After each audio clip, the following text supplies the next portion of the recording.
Hello everyone and welcome to your Saturday morning wrestling news team. My name is Jules Gill and I'm joined by the one, the only, Philip G, which stands for Goddamn He's Awesome, Chambers. Hi. And if we're together on a Saturday morning, it can mean only one thing. It's time to hit that jingle. No, never stop.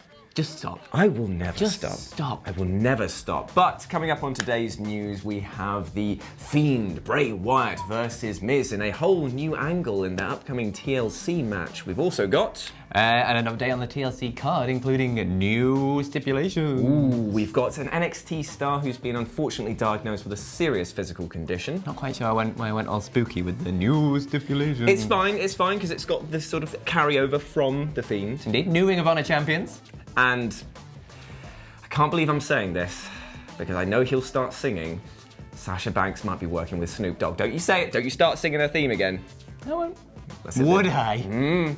I'm last worried. Collaboration was so good. Stop. Right, let's just start with the news. The big news today is the fact that The Miz is now locked up with Bray Wyatt, The Fiend, in a new storyline, because obviously Daniel Bryan has been out, and according to The Miz, the last time that he saw Daniel Bryan was underneath the ring getting his hair ripped out, which implies that he was already under there watching his hair get ripped out. But let's not talk about my newest conspiracy theory, that it's actually The Miz that's been controlling all of this. I see. Which is definitely what's going to happen. Definitely. And let's talk about the two backstage segments that we got on this week's SmackDown Live, which were actually pretty good. They're following up with this new sort of like slasher horror film vibe, and I think that it's great because it's getting that home invasion angle over, this time with The Miz doing a candid interview with Renee Young about what he thinks has happened to Daniel Bryan, where he thinks the feud is going, and also why he is genuinely quite afraid of Bray Wyatt and The Fiend, because he's attacking his family now. He's using psychological warfare to basically keep The Miz at home and away from the ring. The Miz sat down and was very, very frank and honest about his relationship with Daniel Bryan, saying that they'd had their differences, they hate each other still effectively, but they bring out the best and worst in each other. But then, tragedy struck even. Damn, I ruined my own sort of like dramatic sting. You were doing so well. Tragedy struck as his wife started screaming, and it took him a whole 6 seconds to cross the room. Oh my God, the tension. The cameraman didn't know what to do with himself. But finally, they caught up to the action. What was going on, I hear you ask? Well, luckily, they've got a nice little iPad to show you exactly what's going on in their daughter's room, which they chose to watch rather than actually go up and check that the child was okay. Yeah. And it showed Monroe in her crib playing with it. I also don't know why she was screaming to begin with, because when we first saw the thing, it was just the kid in the crib and there was nothing weird about it. She was laughing about it as well. She was laughing, she was having a great old time with her new pet. She was like, hey, what up, brother? And then blip, blip, blip, and then blah, blah, blah, blah. And then he comes up and he's there like, all right. All right, mate. Because that's what he effectively is doing. Much, and then, boom, we're suddenly upstairs. The magic has also teleported them upstairs.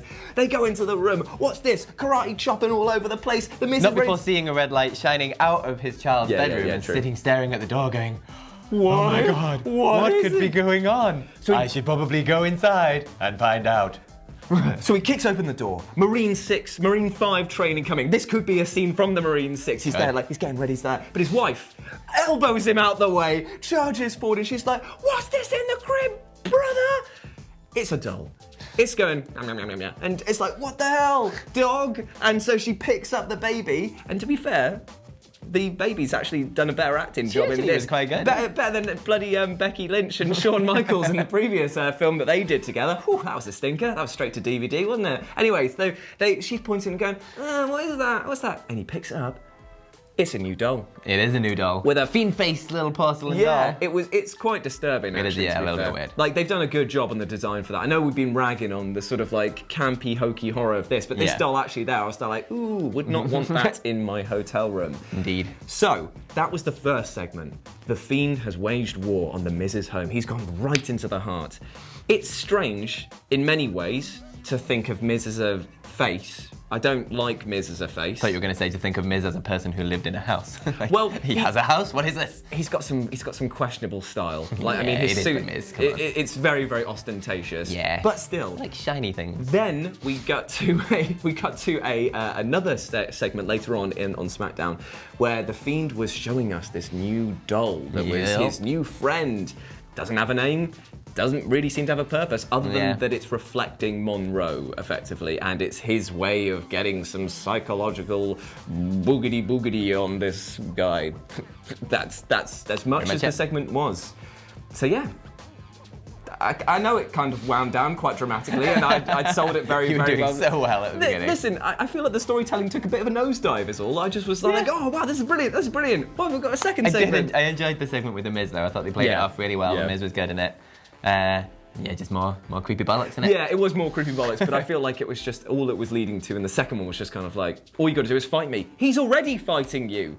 He's already agreed to the match. Like, less is more. But anyway. It was fun. And we've got a maybe new character for the Firefly Fun House. Yes, but I'm not sure if this is going to be a long-term one. No idea. This might just be a let's get to Kids thing. I was annoyed because when I went onto the WWE.com thing to look at the highlights again to remind myself of this, and I was like, oh, new friend. And I was like, maybe Daniel Bryan's going to pop up and do a little thing. No, it's just a doll. Just a little doll. Another bit of merch for them to sell. What a shame, more money. Anyway, move on. Yes. Let's move on. Speaking of SmackDown, the end of SmackDown was Baron Corbin versus Kofi Kingston. Got there in the end. Anyway, that ended in a DQ when Dolph Ziggler refused to go to the back when told to by the referee, and then he got turned into a tag team match player. Which also ended in a disqualification when Baron Corbin decided to try and handcuff Kofi Kingston to the ring post like he did to Roman Reigns last night, and he got out his little can of dog food.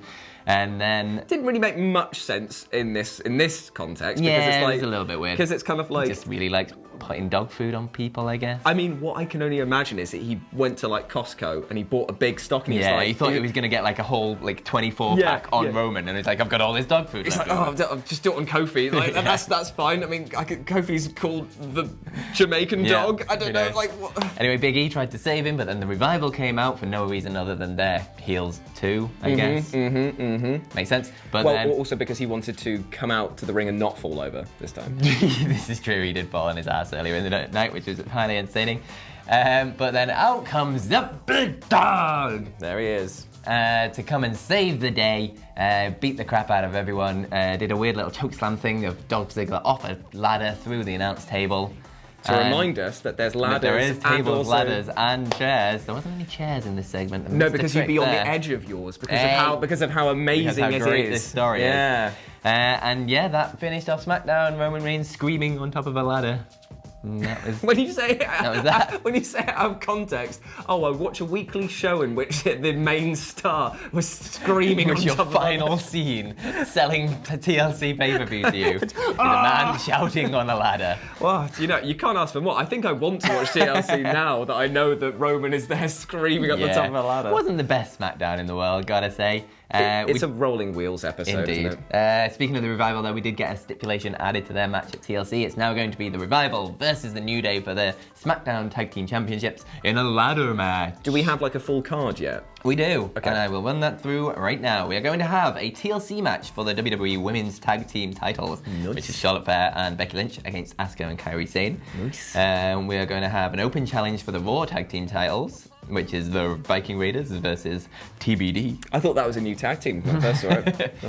We've got a TLC match, which is Roman Reigns versus King Baron Corbin, obviously. We've got a tables match, which is Rusev versus Bobby Lashley, with Lana. And we've got the Universal Championship, Universal Champion, Bray Wyatt, going up against The Miz, non-title match. And Aleister Black versus Buddy Murphy. Actually really excited for that last match. I know that out of all of them, but those two, the 205 powerhouse Buddy Murphy versus Aleister Black is going to be absolutely... It should be a doors match, really. Oh, that'd be brilliant. Just slamming doors in each other's face. Knock, who's there? Pain. Bam. Brilliant. So there's your TLC card. Well, that is good. Join Adam Nicholas and Adam Wilborn on Sunday for our live stream. We'll be doing a pre-show before, and they'll be hanging around afterwards to do a What Went Down as well. So look forward to that. What's next? So this is getting a bit serious now. What's NEXT? It's me, Philly to the mother flipping G. Well, it's interesting because you've done two stories effectively in one, because you mentioned NXT, so we'll do that one first. So basically, this is a serious one now. Piper Niven. If I knew you were going to this one next, I definitely wouldn't have sang the song. It's fine. It is fine. It is fine because Piper Niven really stitched me up there. I didn't. No, because it's all right. It's all right because Piper Niven's been diagnosed with Bell's palsy, which is the same condition that JR has as well, where it can cause facial paralysis. Now, she has been amazing in her responses to this, and she's put out loads of tweets as well, just being very sort of positive on it, because she put out one which is her smiling and giving a thumbs up in the hospital. It says, "Who's got 2 thumbs, a funny face, and has Bell's palsy?" And like, I really admire people who take an approach to that where it's a very serious condition. Yeah, like absolutely. it's something that's affected JR for like his entire time, and he actually retweeted and supported us, saying like, "You look great, like this is amazing for showing like pro sort of like advocate for like positivity around there," which I think is absolutely fantastic, and having a good sense of humor. And she even said like, she can now do a smashing people's eyebrow, and that she has a full heel turn planned out, including cool eye patches.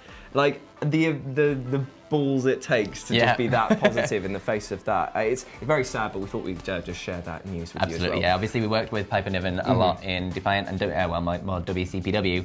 Back when she was Viper, she was absolutely fantastic. She is a lovely, lovely, lovely, lovely, lovely human being.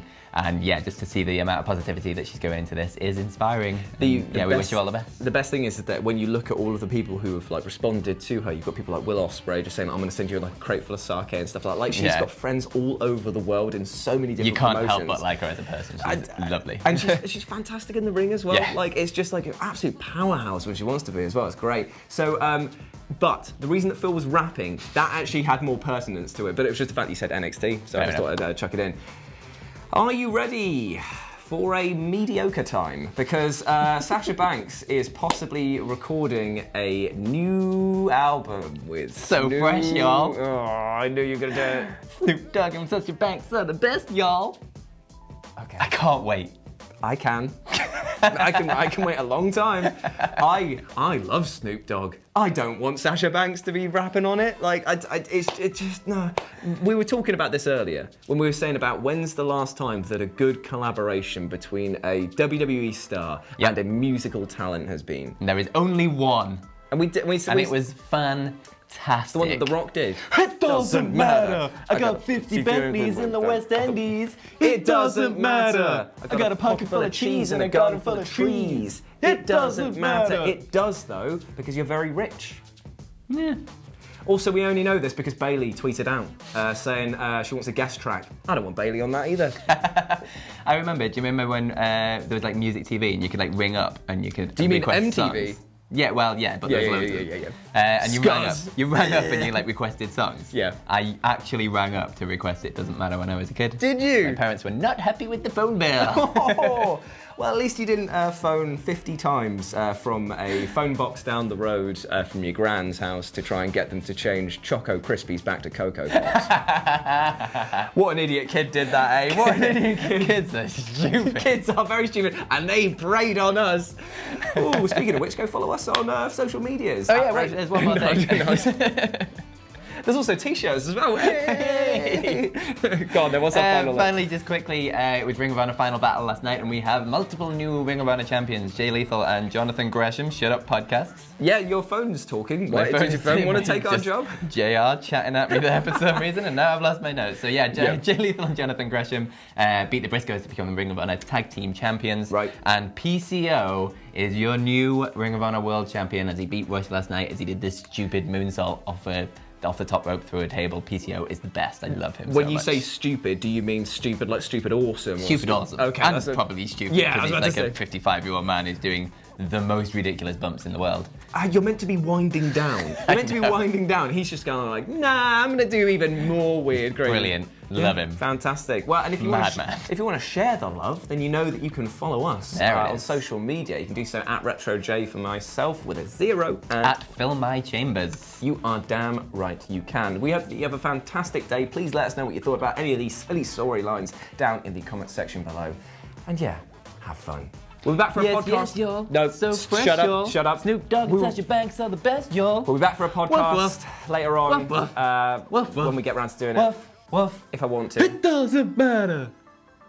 Bye. Shall we stop now? Yeah. It doesn't matter. That didn't really work.